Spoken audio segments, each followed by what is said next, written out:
The final, penultimate phone-in this season. I guess we'll have one next week after the Rangers game as well. This is sponsored by Leith Spirits. I'm Grandad Matty, and we've done it. We've booked our place in Europe. We've got third place.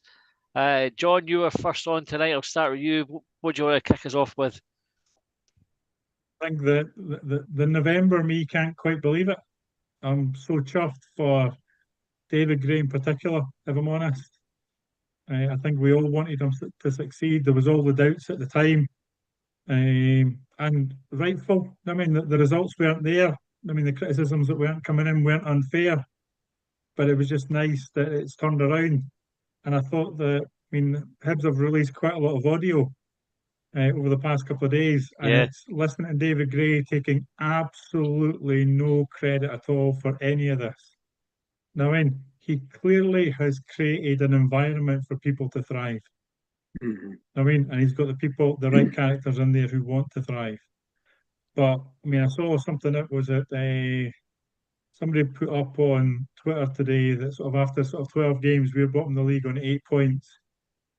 I mean, behind Aberdeen, who were aye. on 30 something. I mean, to overcome that, I don't think that happens ever. I mean, so I think that, yeah, great credit to David Gray and everything that's going on there. It's an absolutely huge swing, John, isn't it? Like I know the graphic you're talking about. The interesting thing with it is not the only thing, but if you see the Yeah, goal difference swing as well from where Aberdeen were and where we were to how it ended up, it's something else. yeah Rangers and Celtic have positive goal differences. We're the only other ones in the league, I think, that have a positive goal difference. I mean, that's a stunning. It's probably not a good thing for the league. It shows how many teams have just so badly performed. The the this will be a season of what ifs because we can all turn around and start talking about if we'd held on against Dundee, if we hadn't got a beater sent off up at Dens, and all the points that we think we drifted. I mean, in those first 10 games, and to have put pressure on a Rangers team and actually been going in tomorrow with a Hmm. chance of sort of beating them. But that's not to be. If you'd offered me top six in November, I'd have broken your wrist and probably ripped your arm out at the shoulder. Now, I mean, a couple of weeks ago, after the defeat to Aberdeen, there was all the questions were getting thrown in about the mentality of the team.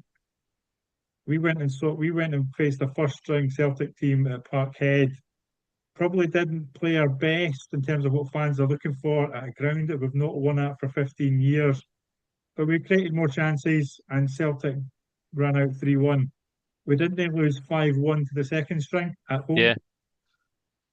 I mean, we haven't come into the post-split fixtures and gone four straight defeats as Dundee United have.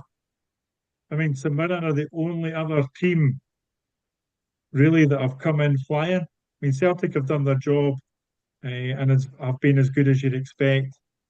Rangers don't seem as if they're hitting the heights. Dundee United have flopped. St Mirren was a tough gig on Wednesday.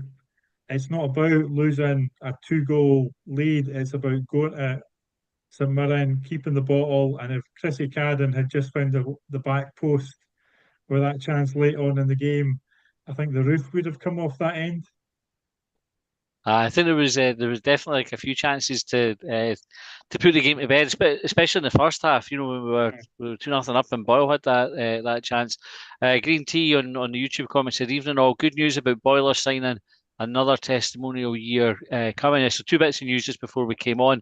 Martin Boyle on the good news side, which was a year extension, which Hibs triggered, and obviously the sad news that we heard that Sean Dennis had passed away as well. So our thoughts are with Sean's family and friends at this time. John, what did you make of the game overall on Wednesday?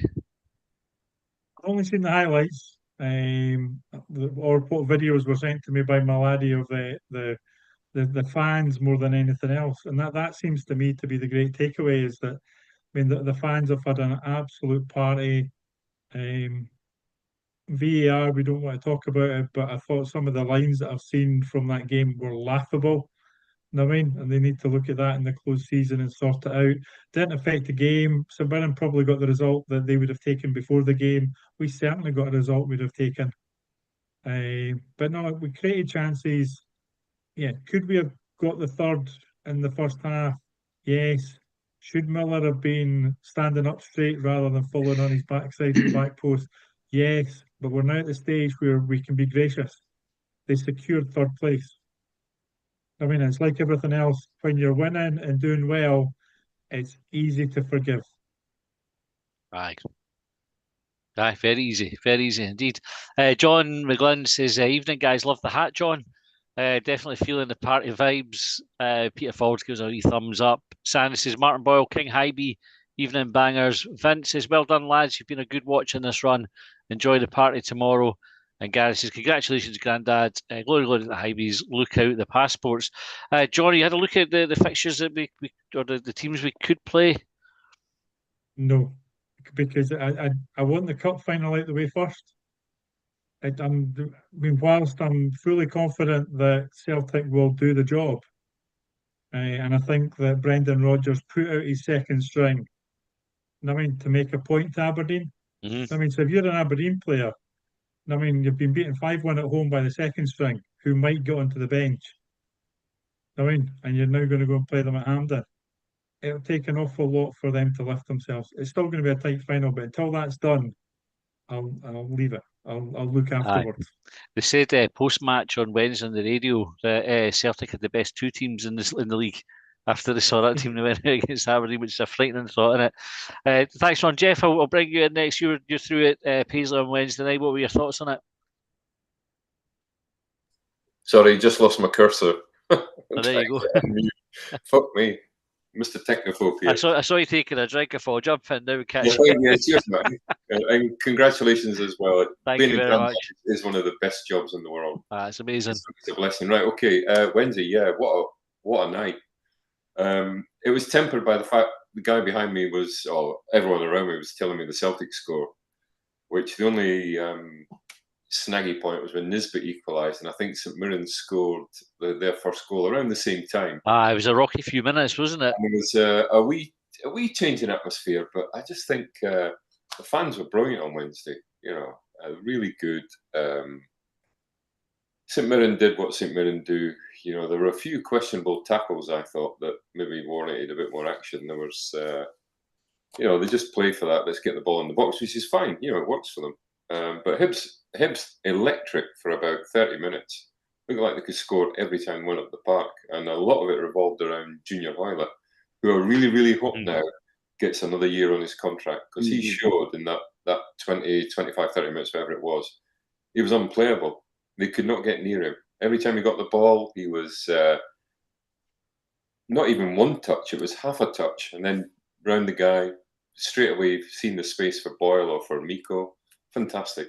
Really, really good display. The St Mirren had listed Hoylett's name as David.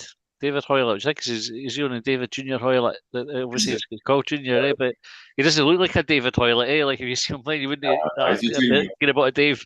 He's definitely yeah, so Wednesday, I mean, we were. I was behind the goal, about row J, however many rows up, and when Triantis went on that mazy run, it was like Kilmarnock, his first game back.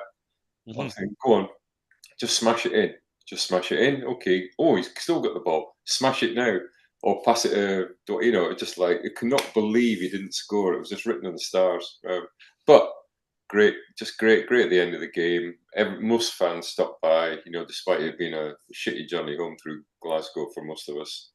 For me, back down to the lakes. But it's amazing what a short journey it is when you've secured European football and potentially group stage, depending on the cup final. I'm not counting my chickens. I'm a bit like John. But the odds are stacked. It's like when Celtic played Inverness. You know, we were going to get a European spot of some sort if they beat Inverness. And they made heavy weather of it, but they got there in the end. I think this team will dispatch Aberdeen. But, you know, I don't want to be smug and count my chickens. Yeah. We had the Player of the Year stuff at the weekend as well ahead of the game. So Nicky Cadden got the nod. Rocky got the Players Player and the moment of the season as well. Nicky Cadden worthy winner for you, Jeff? Yeah. There was, for once, the last few seasons, there's only been one choice. It's been obvious who's going to get it. So the fact there were so many candidates, and I personally thought Rocky would have got it. I think he's been more of an influence than Nicky Cadden, who's played brilliant. I've no qualms with Nicky getting it, but personally, I thought Rocky deserved it more than Nicky. Who were the other candidates? Rocky, Jack You could have Iredale, Triantis, Boyle. Triantis, I thought young player, definitely.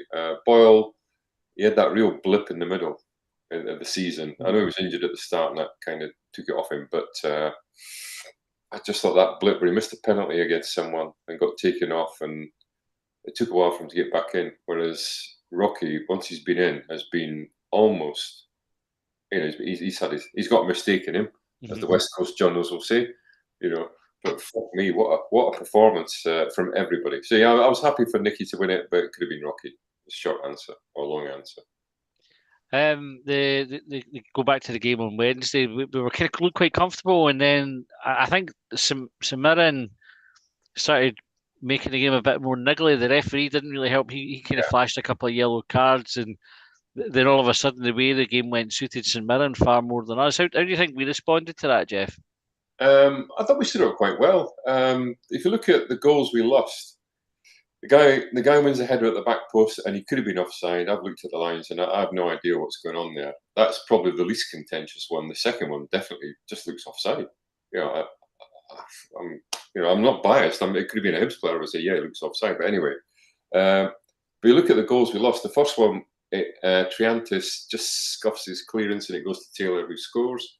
That could have gone anywhere. They haven't cut us open. They've never cut us open, apart from the second goal where Miller falls over. Absolutely could have done better, but I'm not going to slate him. Jack Iredale busts a gut to get back and try and get the first touch in it, and unlucky that he didn't. I still think, personally, he was offside. The third goal, the referee blown for a foul, or certainly given a foul. I don't see what the fuss is about that, from Stephen Robinson. Just get back in your box, you silly little man. Well, that was a weird one to get upset about, really, but yeah, it's one of those. The ref's given it. It's not going to get overturned unless Miller's dived. There's a blatant, clearly he was fouled, and that happened all over the game where they were just, as you say, niggly fouls break the game up. You see this happen more now with referees, where an attacking move goes on, and they'll like the foul was on the defender rather than the attacking team. So it's like the opposite of what the advantage rule used to be, where the advantage would go to the attacking team. So but they kind of let it play out now, and I guess this is because of VAR, the fact that they can then bring it back if they have to, and similar to the offsides, but they don't put the flag up. They'll let the play go on and then sort of bring it back if need be. But yeah, I can't remember this one ever getting announced that they were going to take this approach, but it seems to be happening a bit more and more. But what do you think of that approach, Jeff? Yeah, I mean, as long as we get the right decision is arrived at, I don't care how we get there. The thing with VAR, just keep the fans informed a bit better. However that's done, whether it's on a big screen for the stadiums that have got it, or the referees mic'd up in top, or somebody. It's no good leaving your paying customers in the dark. Yeah. They're checking for offside, and then they're checking for the foul. That's my only gripe. And the way VAR is managed in Scotland, and some of the idiots at the VAR headquarters, we've been subject to some horrendous decisions. But every team will have. Dundee are particularly hard done by, which I'm not fucking bothered about. But just tough shit. You've got away with something early in the season. Now you're getting your payback. So I'm okay with it as long as you get the right decision and it's not biased towards a certain two teams that it always seems to be. Fair dues. We had an email in from a listener. So I say a listener, it's actually my dad about the He's a yellow. listener. Yeah, he is a listener. Well, I mean, my mum would argue that case. I think, but he said in a thing that's come up about the amount of fouls to yellow cards, and the outlier being Celtic. So we'll probably cover that in the pre-season, just while I remember it. Sandy said on the YouTube comments, that's a great observation about Rodgers' selection, John. And is Ian wearing a shirt circa 1970s Tornadoes pedigree? It's not. It's a 6-2 shirt, Ian, isn't it? 6-2 shirt. Aye. Which I think it still remains my favourite Hibs top, that one. Yeah. Stephen, I'll bring you in next. Thanks, Jeff. Okay. What did you want to start off on, Stephen? Just really what John and Jeff have said. It's just a brilliant achievement that the boys have managed to get over the line with a game to spare. And John's spot on in his analysis of the team's post-split. I think it'd be fair to say we were all slightly worried after the Aberdeen game. They had a favourable next game on paper away to St Mirren and Paisley, but the absolute arse collapse of them over the last 3 games has been absolutely fucking hilarious. It really, really has. What are the -10 or something across the 3 games? Mm-hmm. The goal difference even more embarrassing. And Celtic's second string took them to absolute pieces the other night. I managed to catch wee bits of it in between our game. But really, just to take what John said, just a brilliant achievement that I don't think anyone on this call would have predicted in November. And it just goes to show the work that David Gray and the rest of the background staff have obviously done with the players behind closed doors. And I can't remember the exact date that Kenzo left, but it seems to be that since he left, there's been a bit of a cloud lifted from the club and the fan base, and everybody just seems to be right behind the club again. I don't know what that is. It's maybe just a psychological thing, or maybe I'm just putting 2 and 2 together and getting Ben Kenzo left, but it's just a brilliant achievement, and I couldn't be more happy that we've finally got it over the line. And I guess for shithousery reasons, I would have loved tomorrow to have been, if we needed to win and got the win to finish third, that would have been incredible from a shithousery point of view. But we can go there pre-match, during the match, and post-match, and just completely enjoy it, win, lose or draw, knowing that we've got the job done and we've got over the line in advance of tomorrow. So I'm being happy, mate. Absolutely delighted. And it's I don't know if you saw the clip that was shared with David Gray in the speech to the team in the dressing room post match, and what was interesting, like he's kind of made that point about everybody sticking together and coming back for the position we were back in November. But interesting, he kind of finished it up and was like, right now we need to go and win against Rangers. So I don't think Hibs are necessarily going to take the game tomorrow lightly either. Steve, you think that's the right approach? Absolutely. It's looking like there's going to be a big crowd. And I remember I was, I think, 16 or 17 on Helicopter Sunday, where under Mowbray we managed to finish third. First time I'd ever been on the pitch Easter Road, even though we've got beat. So I hope to God it's a better experience than not having to wait for, the final whistle for them to win the title. But yeah, I think that's just the mark of the man. He just seems a natural born winner, a natural born fighter. And whilst not really being a screamer and shouter, it looks like he just has the absolute backing of every single player. I know the players have said throughout the season that they'd run through a brick wall for him, but I think he'd do the exact same for the players as well. And it resonates just with his temperament and the players, and they just seem really together. They seem really, really together, and that's because clearly the man management of David Gray appears to be absolutely fantastic behind closed doors. And it comes through in his interviews. He speaks so well. He doesn't seem to lose his top or anything. Even when we weren't doing great, you could see he was gradually starting to get more and more agitated, but he never once did a Neil Lennon. I remember a defeat East Road, I think, just before Christmas a few years ago, and Neil Lennon properly threw everybody under the bus. Yeah. Proper your dad moment where he was blaming everybody. He was blaming the tea lady, he was blaming the kit man, he was blaming everybody. But David Gray, even when it was at its lowest in November, he never really came out and picked on individuals. He just said that we need to do better. We'll work hard and we'll do better. And lo and behold, 6-7 months later, that's exactly what he's managed to get out of them. So, he just seems somebody that just has everybody behind him, and now he's obviously got the fans behind him now as well. So it's a brilliant place to be. I agree with the point you made about Kenzo. It would be interesting to see what the mood would be like and whether attitudes would change towards him had he stayed, but the season panned out the same way. Because there's no reason why it wouldn't have panned out the same way. Really, like he'd taken a step back for the football side of things, but obviously, but I'm going at, I think you're right. I think he did lift a cloud. Other people going and talking about people getting credit for the turnaround in the season. Dwight Gale confirmed he's definitely retiring next season. How big a loss will he be to the team, Stephen? It'll be absolutely massive. I can imagine. You've seen what he's done when, like, Bowie's came on as an example in games. You can see that he's almost doing a little bit of coaching on the field. I can only imagine what he's doing at East Mains Monday to Friday. He just seems a brilliant professional. He's obviously very well respected in the industry, unless you're obviously Steve Bruce, where you think that he's legendary when, Steve Bruce has managed 1,000 games and lets the coaches do everything else. He'll be a massive loss, Matty. That's why I think Jeff's point about getting David Hoylett signed up for another year would be absolutely crucial, because that level of experience it seems to bode really, really well, especially when you've got relatively raw players like Kieran Bowie that has bags of potential. I think if you've got experienced players in the camp like that, just that have been there and done it and seen, all level. I mean, I think Dwight Gale's probably played League One, Championship, and Premier League in England, so he's not been a Premier League player from the get-go. He's obviously worked his way through the divisions, so just goes to he's probably a great example of if you've got the potential and the talent, and then you execute it with the attitude and things as well, where you can go. And I would imagine. I'm a wee bit disappointed we've not been able to maybe persuade him, but it seems like he's had his heart set on retiring more or less from the start of the season, Matty. And he will be a huge loss, no doubt about it. I think so.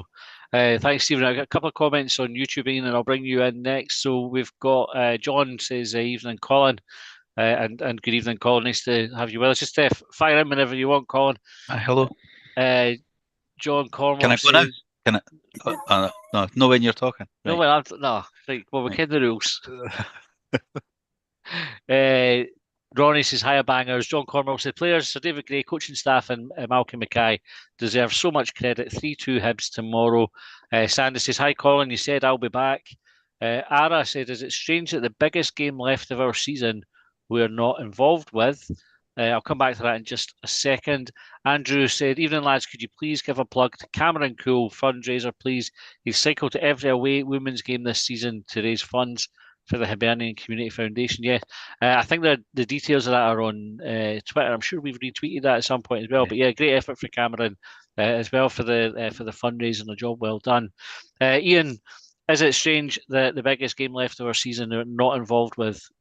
Yeah, and thanks, Colin, for not interrupting me already. Yeah. It is indeed, and obviously we can't beat Hampden to watch it, but that is a very big game. But the big game for us is really on Sunday, and I think the women can actually beat Rangers at Ibrox, and I think that we need to win. Obviously, as Glasgow City will likely beat Hearts. Although we got hammered in the final, I was at the final, we got hammered by Rangers in the final. I thought we played some really good football before we had two daft individual errors, and I feel the women could do it on Sunday. But yeah, it's crazy the fact that we're not involved in the Aberdeen Celtic game. Just a quick thing on Dwight Gale. I thought it was somebody on this call that told me this, but it might have been somebody elsewhere. I think it was their wife or their daughter was sitting beside Dwight Gale on his flight up and down, and so he doesn't actually stay. His family's still down south, and I worked for probably half my career away from my family, staying in hotels and stuff like that, and it's just a rubbish way to bring up a young family, and I'm sure that's the only reason why he's actually given it, to Dwight Gale's retiring. It just coincides with the way he feels about his body. But in terms of the atmosphere on Wednesday was brilliant, and the big song, as Jeff will remember, the big song was led by Block 7. Incredibly, they're all very young people, but the 50-year-old Casey and the Sunshine Band song, that's the way I like it. We were just singing that non-stop for ages. And even the usual hellish traffic to get away from the stadium. And then the M8 was closed at Shots, so it wasn't just Jeff that had trouble getting home. It was like the M8 was closed at Shots, and it didn't stop us. We had the joy of going through Hart Hill next to the Union flag and the Red Hand of Ulster. But it was funny because the guy next to me announced that his brother had just won £40,000. He put £40 on Hibs to be third when 1,000 to 1 when we were bottom of the league. We were bottom of the league. So he was a lovely guy, but as usual, he said there was always something crazy about Hibs supporters. He said he couldn't stand Josh Campbell as he was lazy. I've heard Josh described as a lot of things, but never lazy. Oh.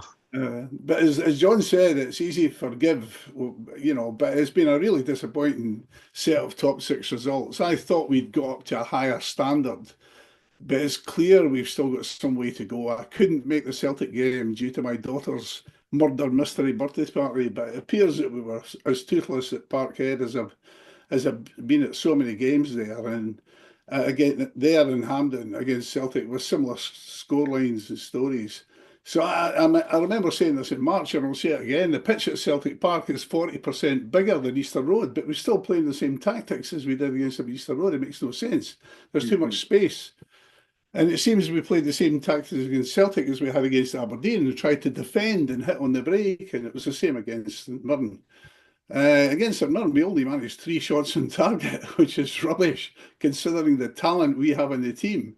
And that was very poor. And I assume that Nectar's shot, the one that Jeff referred to in the 99th minute or whenever it was, and I was 5 rows behind Jeff. And I assume that was the third one. So 2 goals and 2 antices in the 95th minute or something. Boyle hit the target. At 2-0, Boyle went through the keeper and saved it. So I can only assume that Nectar's shot must be on target. Jeff, it looked on target to me. There was a guy cleared off the line for a corner, but the guy Alibioso, the right wing, he was taking Obita every time for pace. He was a real problem to us, and it was only when Nicky Cadden came on that we'd actually beat him for pace. And thank goodness that someone didn't still have a lasagna. Richard Taylor is just a class player. You were talking there about Dwight Gale having come up from nothing, and Richard Taylor, just have a look at his where he started and where he came from. He's a class player, and he's a constant threat. I mean, Miller had a brilliant defensive header with him against him at a corner when he actually out-jumped Taylor, who's a giant. I mean, personally, I can't understand the tactics of bringing on real impact players at the end. And Obita should have been subbed at half time. He was pretty much lame before the half time whistle. My view on tomorrow is that we should actually play all those who've been on the bench, including Boric from the start, and then bring in the youngsters. With nothing, you know, we should just give everyone a chance. So everyone who's been struggling to get a game at all. So you know. We've got so many players who you know who deserve to get a game and to start at least, and maybe bring in some youngsters. But I just feel there's nothing in it tomorrow. It's a good laugh, and I don't think we should necessarily take it deadly seriously. Right, I've got a couple here for you, right? So David Granules says, "Hi guys, congratulations, Matty. Thank you, David." And so David Great Airlines are now flying all over Europe. Charlie says, "How good is Miko, by the way?" Football folk know how good he is. I don't know if this is directed to you, Ian. So Miko's found a bit of form in the last few weeks. Have you spoken to him at all? I think what happened there was in the Long Banners group chat. I don't know if Jeff saw this as well, but in the warm up, Miko had 6 shots without scoring, without scoring at all, and of course I pointed that out, and then somebody who's a lot smarter than me pointed out that he had 1 shot, 1 on target, 1 goal. Miko had a very, very good game. On Saturday, on Wednesday, a very, very good game. That's the best I've seen him play in terms of his defensive efforts as well as attacking. He was definitely working harder at closing down. He was definitely part of a press, and so Miko had a very good game, but he is still not good enough to be playing for Hibs. We need to have a much better player than him playing for Hibs, and the fact that we only had 3 shots on target, you know, is just rubbish. But Miko, he did really, really well. I just wish we had somebody other than a lone player playing up front. And Boyle with extra year, Ian, you happy with that news? I'm very pleased. I'm very pleased with Martin Boyle. He's really shown that he can pick it up again, and I'm very, very impressed the fact he's been able to do that. I thought his morale would have been all over the place. I would have thought he was thinking about Australia. We hope it's a two-sided thing. The press release certainly says it suits both parties. I thought he would be on his way to Australia, but I'm absolutely delighted. Good stuff. Okay, Joe, I'll come to you just a second to catch up on the comments on YouTube. So, Greg said, "Evening, lads. It's been a pleasure working with you over the last couple of seasons, especially the way this one has gone. See you all in Europe." Greg has been working with us from Leeds Spirits, and it has been absolutely brilliant working with Leeds Spirits. They've been fantastic with us. We've had hospitality that we've given away thanks to them. We've had a signed shirt given away thanks to them, and of course tickets to each of the home games for the duration of the time that we've worked with them. So it's been brilliant working with you guys, and thanks very much, Greg, for that, and I hope to keep in touch with you. Free Scott 62 says Sir David Grayson, new Sir Alex Ferguson, and Green Tea said, "Let's not get carried away. Most teams struggle in the league when they have games in Europe too." Joe, that's going to be a big problem or to solve next season for David Gray, isn't it? The managing the demands of European football and league football, because it does look like teams struggle the next season, doesn't it? Yeah, definitely. Can I start off by offering you my congratulations, Grandad? Of course, yeah. Thank you. Okay. Yeah, they're going to have to bolster up the squad. I mean, we need somebody else up front, that's for sure. I hope they can manage to re-sign Rocky. But the squad we've got is pretty strong as it is. But all this extra money we're going to get for going into Europe, we're actually going to need more players anyway. Yeah, of course. The danger is, Joe, sorry to interrupt, right? The danger is, I was talking to a Hearts fan last night. That is a danger. I know, in my daughter's football, and he was saying, he was talking complimentary about Hibs, but what he said was the European stuff. He says they went down the route of, the balance of quality and quantity. Because you bring quantity, it's more I don't think go massive, but go enough where you can still tweak it on a Sunday, because it's the come down, like big game on a Thursday night under the lights, and then you've got, I was going to say St Johnstone there, they're not in the league anymore, but somebody else shite at the bottom, on the Sunday at home, it's the come down for the players. And the other thing, Colin, is the standard. I mean, can you guys clarify something for me? My understanding is that if Celtic win the cup, we then only have one qualifying round to play to get into the group stages. Is that correct? That's in the Europa. And if we lose that, we're going to the group stages of the conference. Yeah, so we've got group stages of the conference guaranteed, but I'm right in saying there's only one knockout. I think that's right. Yeah. I got told yesterday, right, and it could be an absolute shite because it's somebody that goes on the same bus as Ian that told me it. And what they said was, depending on other league positions in other countries, that third place in our league could, or the cup winning place is the big prize, in it, or third if it's somebody above that, could go straight into the Europa group stages.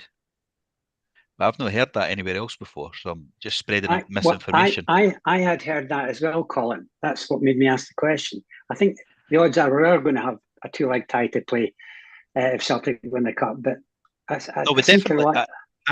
At the moment, I think we do have a two-leg tie to play to get the Europa League, and if we fail, we would drop into the conference. League of the conference. But what have been depending on, I can't remember what the two leagues are. Depending on who finishes in the European places, there the coefficient's not high enough that Scottish League might take the Europa direct place. I see. I'm not holding that as fact. Like, I'm just saying that's what I've been told. Not by anybody that might know. Yeah, going back to Matty's question about what do we need to bolster up to, and taking Europe into account, we definitely need to buy another one or two strikers because Kieran Bowie, he's still to prove himself. He looks really good and he scored a couple of cracking goals and so on and so forth. If he was that good, he'd be keeping a lone player, Miko, on the bench. Why is he not starting? I know he had a bad injury, but so I think we're going to have to buy a couple of strikers to A, bolster the squad because we're in Europe, but B, because we need to anyway. Yeah.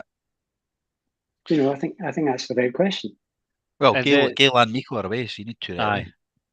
And potentially Yuan as well. I mean, I know Yuan's loss won't be felt quite as much because we've barely seen him this season. It's almost like he's already gone. But with him likely to leave, it does leave us short. And we don't know what's happening with Hoylett yet either, which is another forward player. And we don't know what's happening with Rocky either. This is That's true. an interesting one. One player that we talked about in the preview show earlier on, Joe, which I always like talking to you about, is Dylan Levitt. So he's got a year left in his contract, but there was a suggestion came in on the comments about extending that already, so we don't risk him running into the last year of his contract and going for nothing. Recent performance has been great. He was brilliant on Wednesday night, wasn't he? Yes, he was. And there's another reason to offer him, apart from I'm obviously a big fan of his, but there's another reason to extend it beyond a year. It's common sense. He's a good chance he's going to get back into the Welsh squad, and that Welsh team could well qualify for the World Cup. And that'll bring more attention to him. In the close season, now's the time to give him another year, if not two. I mean, what age is he? 26? 25, I think he is at the moment. 25. Yeah. I mean, he's surprisingly young, actually. Yeah, so he's definitely worth a 2-year extension, in my view. He's certainly earned it because he has shown himself. Now he's had more game time as a class playmaker. He's only 24, actually. Is that right? 25 at the end of the year, at the very end of the year, end of November or something. So whatever we do, never mind new players, I think we need to get Rocky to re-sign for another 2 or 3 years and add another couple of years on a Dylan Levitt's contract. Start at home with what's devils we know. What about another one that came up earlier on was Manny and the potential of him playing tomorrow? Would you be tempted to throw him into the team and give him a start?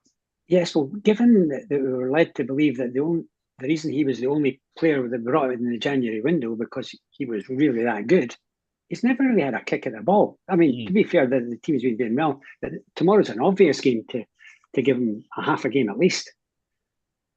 Aye, I'd like to see him. I think it'd be a good game for him. I disagree with Ian about bringing all and sundry onto the game that have not had a game because we want to make sure. It would be hellish if we're third, we're going to get Europa League probably and so on. It would be hellish if we lost the last game of the season. It would be like a damp squid. We've got to at least draw tomorrow. So I still think you need to play your strongest team. Aye. There was call-ups for Boyle, Iredale, Triantis, and Miller for the Australian training camp for the World Cup qualifiers. It's great, isn't it? I suppose an obvious thing, great for a club like Hibs to get that recognition with 4 players going off on international duty. Do you think that helps us bring other players in, Joe? It's not going to do any harm, is it? Because a couple of these players have developed through their time at Hibs to earn them that international chance. Boyle already had it, but the other two, it was through the performances at Hibs that got them the chance. Similarly, with Rocky, he got his international chance because of what he'd done at Easter Road this season, although he's been in that squad for a few years, I know. Yeah. But he's now suddenly breaking through, and he's still relatively young too. So it goes back to what I said. We need to try and re-sign him. I don't know what the hold-up's been, or whether he's got big offers from elsewhere, but I think we need to try him down if we can, because he's a devil we know. Kathleen McGovern as well, of course, has just been called up for Scotland, which is a brilliant achievement. Yeah, excellent. Joe, how do you see it going tomorrow? I think it's going to be really close because whilst Rangers don't know who their manager is going to be, a lot of them will be gone. But some of them will be still fighting to impress whoever the new manager is. I think it's going to be a hard game. I think a 2-2 draw, something like that. As I said, it would be a damn squib if we actually lost. Because whatever happens at the end, we're going to get sunshine of leaf, the players going around the ground. I mean, we're all expecting that. I mean, it's going to be a big party tomorrow, and I'm looking forward to it. It's brilliant to go into this game with absolutely nothing riding on it. I mean, it's just like there's no nerves or anything. You just go in and be like, yeah, sunny day, party atmosphere, beach balls kicking about the stadium, and all the rest of it. And the weather forecast is good too. Aye. It'll be, was it Liverpool were playing? They conceded a goal with the ball hitting a beach ball on the way in. Yeah. Sure, it was Claudio Reyna was in goals. That would be sod's law to happen to us, and one that'd be like but it's not allowed. That was wrong that they allowed that goal. Mind, there was all uproar about it. What was it? But what should that be? A drop ball? Aye, the minute stop. Aye, because it's not. Yeah, I don't think that's right. I think it still gets given.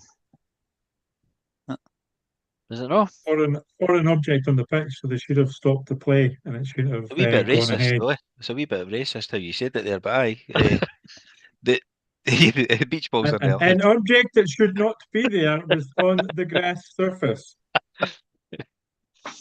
Right, thanks, Joe.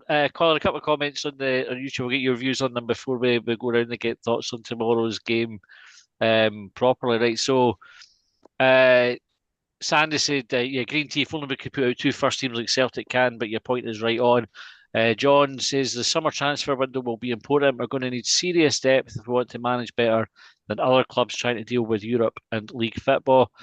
Sandy said, Ian, you're going for more shirt changes than Alan Cumming hosting the BAFTAs. Pez 1875 said, never doubted Gray for a nanosecond. Mentality is rock solid for a club which has struggled with mentality, not only scoring as captain to end a 114-year hoodoo. Ronnie said, good luck to Hibs women on Sunday. Bring it home, girls. John said, we'll be getting drunk on Huntier Zamora. Ronnie said, and Sunday, John. And Green Tea says, please, all fans stay for the team after the game. Colin, that's important. We were talking about that when we did the preview show earlier on this afternoon about there's a tendency for folk to go early, and I'm not getting on my high horse about all this kind of thing as well. But I think tomorrow is a game where you would hope people stay in their seats and give the team the recognition they deserve. Aye, who would expect so? Yeah, I would imagine folk will. You know what? I say imagine folk will. See if we get a doing. Folk won't. I think that's true. I mean, if it's like if we're 3-0 down after 20 minutes, the place will empty. There's no doubt about it. But I hope it doesn't. I hope folk stay. And I'm not sure about folk carrying Gray on their shoulders. We saw that on Wednesday night. I can't remember the two players that had Gray up on their shoulders. O'Hara, was it? I suppose if you wanted two players, probably them. There would be definitely Rocky. You would be quite confident with him. They really struggled. They really struggled. Jeff, I don't know if you remember, but it looked like he was going to fall. Do you think that's because David Gray's actually made of granite? Like that's how hard it is. It's just like almost impossible to lift them. To me, he looked like he. Sorry, carry on. I said that's Lewis Stevenson. Aye, Lewis Stevenson, yeah, he definitely is made of granite.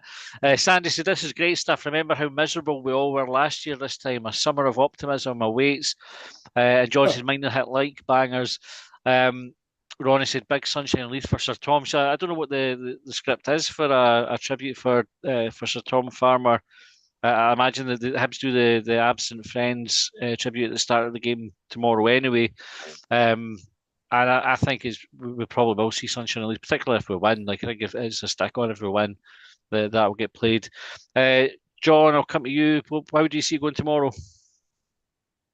Like I say, if you're of a certain age and your kids watched Milan, then yeah, tomorrow's the day to get down to business and defeat the Hun. No, I mean that's what we've got to do. Just get in about it. David Gray started the 4-0 route with a peach into the top corner. We've buried part-time managers for Rangers in the past. I'm just trying to see if I can get a bite out of Colin for being wildly optimistic on a Thursday night with an unrealistic score prediction. Well, what scoreline do you think it'll be then? I think this time we'll go 4-3.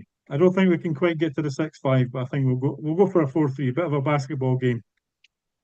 I'm all for that. I'd love us to approach the game like we approached the 5-5. You remember that game? Like everybody will remember it, but like we were 3-0 up in no time. Whitaker has a chance to make it 4-0.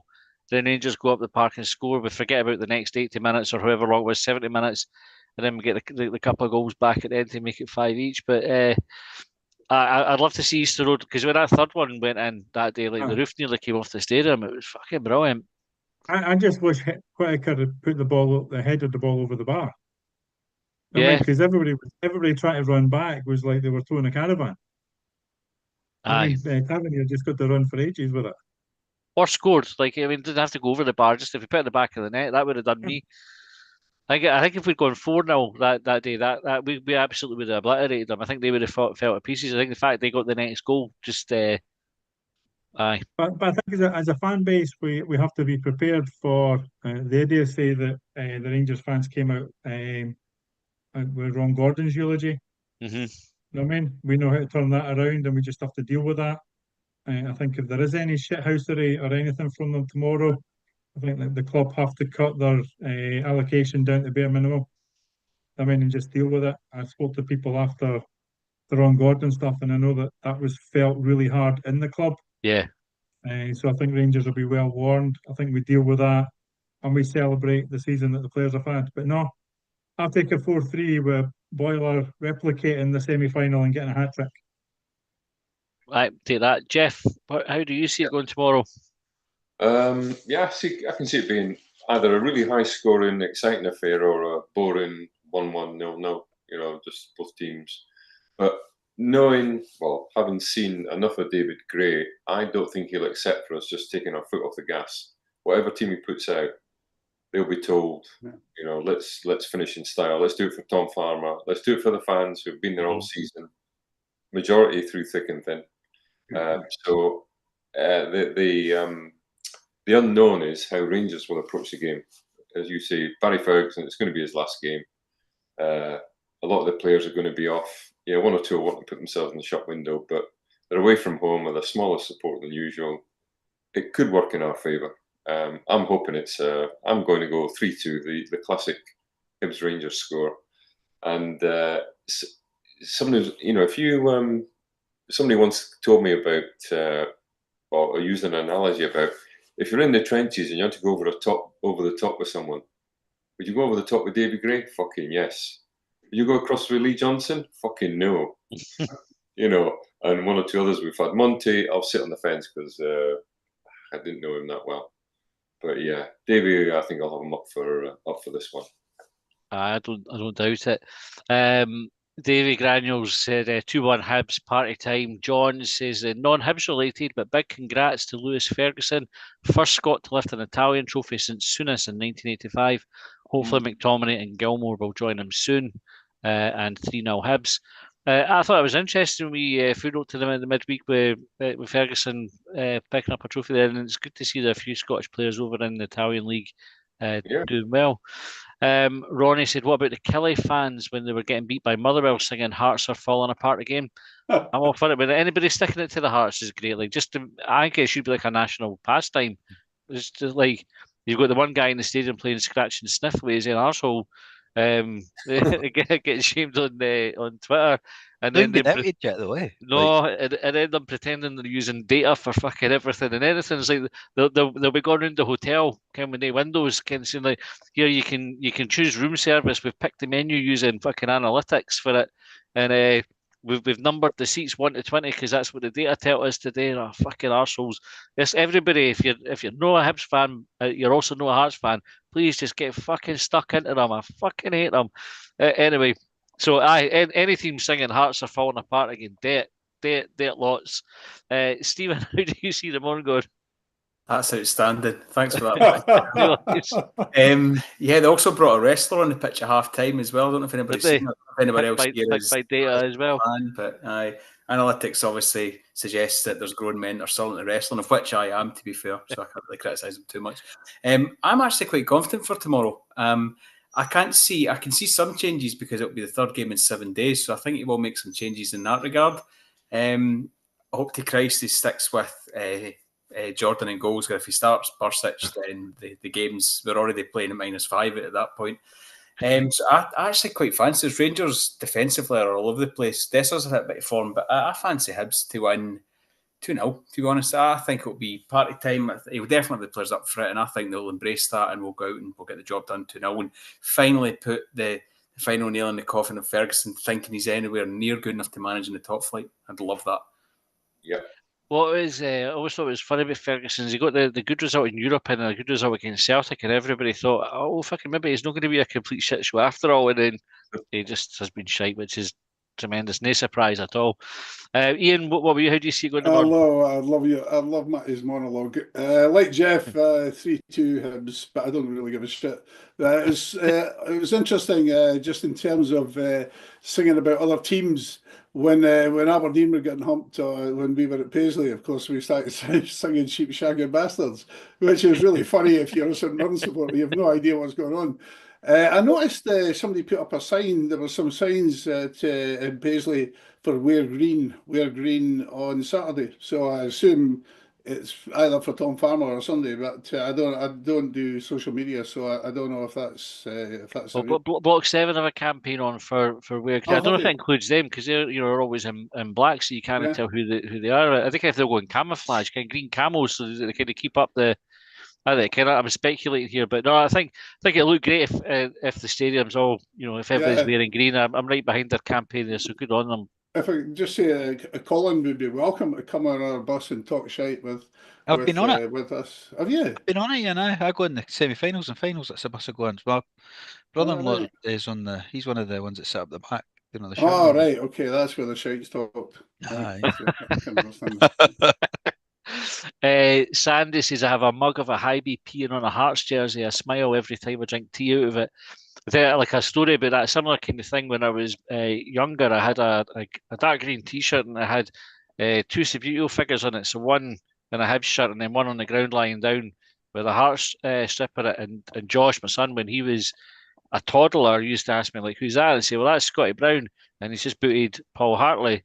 And Josh used to think this was brilliant. And then Hearts beat us at a derby at Easter Road one time when we were at my sister-in-law's in Mountcastle. And I left Josh there and went to pick him up after. And as we came out of her house, there was two Hearts fans walking past with a Hearts top on. And Josh, toddler mind, ran after and swung a kick at one of them. I was like, fucking hell, Josh. I obviously just assumed this is what you do to Hearts fans. And I didn't correct him as such. I just said no now. So I think everyone still thinks that's the appropriate thing to do. But anyway, Greeting says, Matthew, you got me greeting with laughter. Ronnie said, block and posted on socials saying it in green. It's block 7, not block and. Block 7 posted on socials saying it in green. And John says, same green tea. I can't wait to drop the expression playing scratch and sniff with their ain't arse. Yes. Joe, how do you see the game going tomorrow? I think it'll be a terrific game.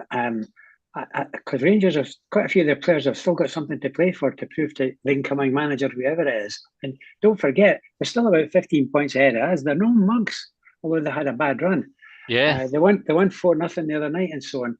No, I think we're in for a really tough game. I think it'll end up a 2-2 draw, but not a boring one. I think Hibs will be up for it to finish the season in a high. Rangers will be up for it. I think it will be a cracking game. And I think whatever happens, if she gets sunshine or Leith at the end, my God, do they deserve it? Aye.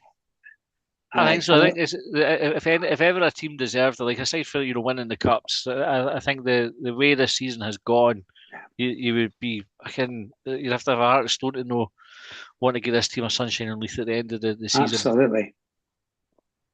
Cool. And Colin, I know we spoke about it in the preview, but I didn't really pay attention to your answer, so I'll ask you again. Like, so I can say a different one and see if you got absolutely. I'll have the idea genuinely. I think Hibs will win 3-1. Is that what you said earlier? No, you said 3-2. Did you? I said 3-1. Did you? Aye, I did. Thought you were trying to catch me out there. Double bluff. No, it was 3-1. I think Boyle will get his 2. Nice one. Oh, he's signed the deal now anyway, so he's got to get 100, eh? Aye, that's it. Didn't bother, but yeah, it makes it his target is 125 now. Seem to get that done for next season. Right, we'll wrap up there. In order to get to top 10, I think it's Arthur Duncan at 114. Right. Is it number 10 at the moment? That's got to be his target the next season. Aye. Minimum. Oh, well, he'll do that. Like, agreed to see Olivia's just scored. Who are they playing part in tonight? Olivia took a lead in that one. Aye. See, they've been bought over by Henry Ford's great grandson or something. Livingston have. Aye, just happened the night. Livy, aye. Just think, Matty. One day, Lila will be watching replays of your performance tonight. Aye, God help her. Right, we will wrap up there. We will have one phone in next Thursday, kind of to reflect on, I suppose, the season and the Rangers game. We will have content going out through the close season. So although the season's coming to an end, the long bangers content will not be. We'll still have more stuff going out. But if there's anything in particular that you'd like us to cover in the close season, or any particular guests that you'd like us to get on or try to get on, please do get in touch. You can find us on Twitter or on Blue Sky or Facebook, or you can email us at longbangers@gmail.com, and I will try to fill the schedule with as much content as you'd like to see as we possibly can, especially for those folk who subscribe, who will continue to get the extra exclusive content. Right, guys, thanks very much for coming on tonight. It's been an absolute pleasure. Even you, Colin. Good to see you for half it at least. And you only had, I think, 3 or 4 yawns as well, which is decent. Was that all? You done a big bit of talking though. It's a hot day. Yeah. We'll let you away with them. Right. Right. Thanks for tuning in, folks, and we'll see you all next time.